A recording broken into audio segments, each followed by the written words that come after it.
gott fólk. Ég hef verið beðin að koma hérna og segja frá reynslu minni að bankakerfinu og upplifun af því og hvernig ég fluttist frá því að vera lánþegi í bankakerfinu yfir í það að vera skuldari.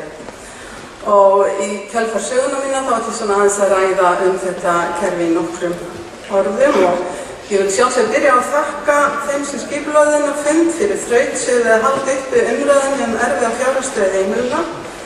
Viðskipti mín við nýja bankakerfið hafa ekki verið skemmtileg. Ég hygg að margir hér inni hafi svipaða reynslu af bankakerfinu og ég. Og það þarf að ræða þessar hluti og við þurfum að heyra þessar sögur. Það þarf nefnilega að breyta þessu kerfi. Og margir halda að þeir sem lenda hjá umboðsmanni skuldara séu þeir vegna langvarandi fjármálaóreiðu og offjárfestingar. Og nú hef ég nú söguna mína. Í 25 ár átti ég góð viðskipti við Spron sem var viðskiptabanki minn. Ég var viðskiptavini bankans og bankinn þjónustaði mig. Þegar fjármálahrunið var í október 2008 ákvað ég að semja við bankann frystingu á láni í 8 mánuði vegna óöryggis á vinnumarkaði. Reyndar var skuldastaða mín ekkert verri en hjá fjölda almennra heimila í landinu og ég borgaði samviskusamlega á öllum lánunum mínum. Ég var búin að semja frystinguna á þessu einu láni en það var ekki búið að ganga frá því þegar óskubönd dundu yfir og Spron var lagður niður í febrúar 2009. Ég skrifaði skilanefnd bankann strax bréf og óskaði eftir að þessu ferli yrði lokið og gengið yfir frá frystingunni. Til að gera langa sögu stutta var skilanefndin lokuð inn í fílabeinsstjórni í Ármúlanum og tók bara við tölvupóstum. Mér tókst þá að hitta mann sem lofaði að koma bréfinu mínu til skilanefndarinnar og hann sagði hughreystandi við mig en leið að þetta væri allt voða góði krakkar. Nokkrum dögum síðar hringdi mig ungur maður sem sagðist heita Halldór. Hann sagði stutt og laggott: Sæl, skilanefndin hafnaði erindinu þínu. Þegar ég spurði hissa hvers vegna, sagði hann kokkraustur á miklu öryggi. Við erum að gæta hagsmuna kröfuhafa. Þetta voru fyrstu vísbendingar mínar það sem ég vænti var. Ég svaraði tilbaka, ég vildi fá svarið skriflegt og rökstutt. Næsta dag voru skilaboð í gemsanum mínum. Ólöf, þú getur komið og gengið frá frystingun og láninni þínu. Í kjölfari kom SMS þar sem stóð: erindi þitt hefur verið samþykkt. En engin skilaboð frá hverjum SMS-ið var. Þessi viðskipti gerði mig mjög óörugga, reyndar svo óörugga að ég ákvað að bíta á jaxlinn og setja þegjandi undir með hausinn eins og sannur Íslendingur og halda áfram að borga öllu lánunum mínum og sjá hvað verða vildi. Þá kom til sögunar Arion banki. Þangað færðist bankaviðskipti mín óumbeðið og þá byrjaði fjárhagsvandræðin mín fyrir alveg. Arion banki ekki viðskiptabanki. Eins og þið vitið eru nýju bankarnir ekki viðskiptabankar. Þeir eru fyrst og fremst innheimtustofnanir fyrir kröfuhafa. Þetta þykir líka ítrekað staðfest af starfsmanni Arion banka sem var óþreyttur að tyggja í mig að þeir væru að gæta hagsmuna kröfuhafa þegar ég kom í nýja bankann. Ég hef í greinaskrifum mínum meðal annars sagt ítarlega frá ótrúlega viðskiptum mínum við bankann og stiklað því hér á stórum. Í maí 2010 sendi ég tölvupóst í Arion banka þar sem ég vísi í fréttir að banki sé að bjóða fólki lausnir í lánamálum. Ég vísaði láni í bankann og spyr: hvað getur Arion banki boðið mér í stórum stöfum alla leið? Mér var boðið að skoða 110% leiðina. Ég viðurkenni að mér fannst þetta frábært tilboð þá. Nú erum við að tala saman. Ég var að tala um frysting eða skuldbreyting á einu láni en bankinn ætlaði að taka öll fjárlán mín og skoða þeim með tilliti til niðurfellingar skulda umfram 110%. Frábært. Ég átta mig ekki á því þá hversu fáránlegt það að fela kröfuhöfunum að leysa skuldir sínar.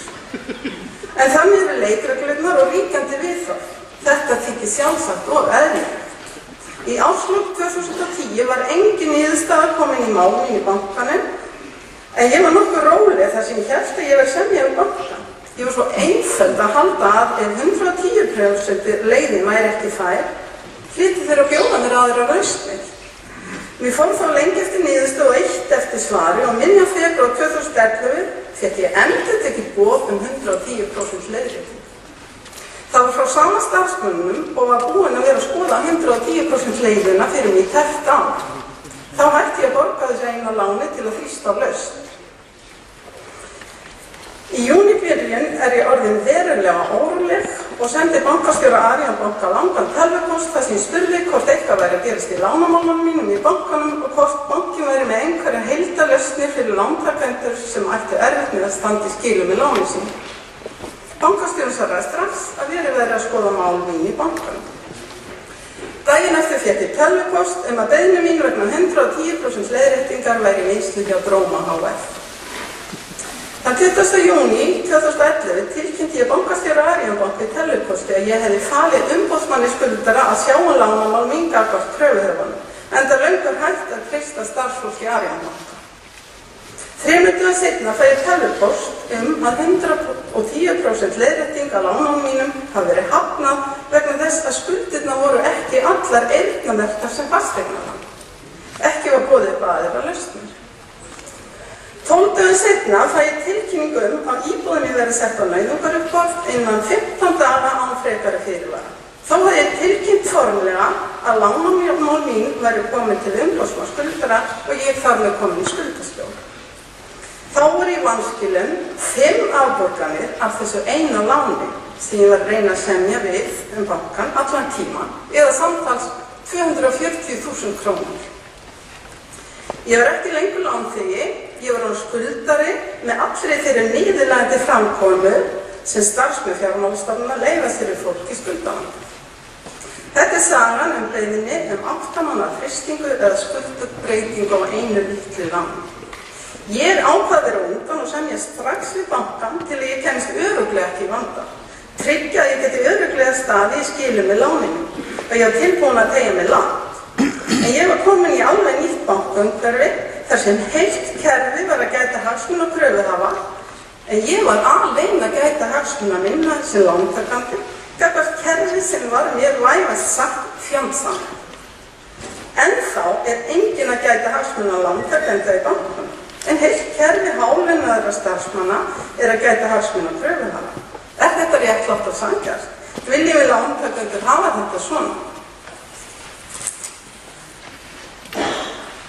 Í skýrslu skuldavanda heimilina sem útkom á vegum forsætisráðuneytisins fyrir rúma ári kemur fram að þegar kröfur bankanna á heimilinu í landinu voru fluttar frá gömlu bankunum í nýju bankana fengu þeir lánasafni á útsölu virði. Ekkert gefið upp hversu mikil afföllin voru en ég hef heyrt tölur allt niður í 80% afföll. Takk eftir 80% afföll. Þetta var gert til að skapa svigrúm fyrir nýju bankana og bjóða viðskiptavinum í skuldavanda ýmis úrræði eins og sagt í skýrslunni. Ríkisstjórnin fól sem sagt kröfuhöfunum að leysa skuldavanda íslenskra heimila. En þeir hafa auðvitað ekki gert það. Þú felur ekki þeim sem þú skuldar að leysa skuldavanda þinn. Þar fara hagsmunir hreinlega ekki saman. Þetta þykir þó sjálfsagt og eina úrræði sem heimilin í skuldavandi boðið upp á fyrir utan að leita náður umboðsmanns skuldara. Bara nafnið á stofnuninni, umboðsmanns skuldara, lýsir vel viðhorfi stjórnvalda til fólks í greiðsluvanda. Það þarf mikinn kjark eða algjöra uppgjöf til að taka á sig þann stimpil. Hvers vegna ekki umboðsmaður lántakenda til að gæta hagsmuna allra heimila sem eiga í greiðsluvanda? Ég held að stjórnvöld gerir sér enga grein fyrir því viðmóti og framkomu sem lántakendur skuldavanda þurfa að þola kröfuhöfum í hvaða stöðu þau eru búin að koma fólkinu landin í. Lánin mín hafa bara hækkað en ykkar lán. Hafið þið notið þessara gjafa ríkisstjórnarinnar til íslenskra heimila? Hefur lækkun lánan ykkar til nýju bankana skilað sér til ykkar, heimilum í landinu, eða hafa bankarnir stolið? Réttið upp hönd þegar sem hafa fengið niðurfellingu skuldaðum frá 110%. Þeir sem stjórna fjármunum og eiga kröfurnar setja leikregluna fyrir okkur sem eigum að greiða lánin og þessar reglur eru einhliða hagstæði kröfuhöfunum og vægast sagt fjandsamlega fyrir lántakendur heimilin í landinu. Verðtryggingin ein þessara leikreglna og líklega svo versta. Í skýrslu forsætisráðherra kemur líka fram 100.000 heimili töldu fram fasteign til skatts árið 2009. Af þeim eru 73.000 með fasteignalán. Komið hefur fram að í dag skulda 60 fjölskyldur meira en andvirði við fasteigna sína. Með öðrum orðum, 60 fjölskyldur í Íslandi eiga ekki eignir upp skuldin, eiga ekki heimili sín. Þetta þýðir að 60.000 heimil á Íslandi eru í raun gjaldþrota. Og þetta bara eftir að versna ef ekkert verður að gert. Á sama tíma hafa milljarðar verið afskrifaðar hjá útgjöldum líka á kostnað þessara sömu heimila. Hvar þessar 60.000 fjölskyldur? Meðan 60.000 fjölskyldur sætta sig þegjandi við óréttlæti, láta þetta yfir sig ganga, þá breytist ekkert. Meðan kröfuhafar fá óáreittir að stjórna lánum heimila, breytist ekkert. Það gerist ekkert til fólk í landinu opnar augun fyrir óréttlætinu, viðurkenni vandann, mótmæli meðferð kröfuhafa á íslenskum heimilum og fjölskyldum og krefst breytinga. Ísland fallegt og gefult land og hér viljum við búa, en þeir sem hafa stjórnað fjármálum á Íslandi hafa nánast gert landið óbyggilegt efnahagslega. Þetta mannanna verk, þetta ekki náttúruhamfarir og þessu þarf að breyta. Þeir sem stjórna fjármálaheiminum ætla ekki að breyta neinu. Breytingarnar þurfa að gefa að frumkvæði fólksins og lánþeganna og byrja í hugum fólksins. Hugsanir móta viðhorf og til að breyta viðhorfi þarf að breyta hugsunum. Einungis með breyttu hugafari næst árangur. Í dag leikreglurnar þannig að kröfuhafar geta tekið á okkur heimilin. Þeir geta lítið tekið á okkur bílan og verulega hluti, þetta þykir sjálfsagt og eðlilegt, en þeir geta ekki tekið hugsanir okkar nema við leyfum þeim það. Það þarf að breyta viðhorfunum til fjármálakerfisins og kröfuhafanna og fólks í skuldavanda. Það þarf að breyta kerfinu, það ekki sjálfsagt og eðlilegt að 60.000 heimili á Íslandi eigi ekki eignir fyrir skuldum. Það hlaupa hérna við glæri, tíminn að verða búinn. Ég alltaf lengi búin að reyna að taka þátt í íslensku fjármálakerfi og forsendum þeirra sem stjórna kerfin og setja leikreglurnar fyrir okkur lántakendur. Niðurstaða mín sú að ég get ekki og vil ekki lengur taka þátt í þessum ósanngjarna og ójafna leik. En ég vil gjarnan taka þátt í að breyta. En það gerist aðeins með breyttum hugsunarhætti og viðhorfi fjöldans. Þetta breytta viðhorf þarf að koma frá lántakendum því það kemur ekki frá þeim sem stjórna fjármálum í landinu. Hvorki frá stjórnvöldum eða lánastofnunum. Þeirra hagur að setja leikreglurnar einhliðast hér í ham. Heimilin í landinu verða að fóra að horfast í augu við skuldavandann og hætta að láta kröfuhafan segja sig hvernig að taka á honum. Þetta gerist ekki nema að lánþegar standi saman og grípi til aðgerða gegn óréttlátu kerfi kröfuhafa og krefjist breytinga. Stöndum saman gerum Ísland aftur byggilegt fjárhagslega. Látum fjármálaöflin ekki stjórna okkur og kúa okkur lengur. Við erum aftur frjáls þjóð í frjálsu landi. Takk fyrir.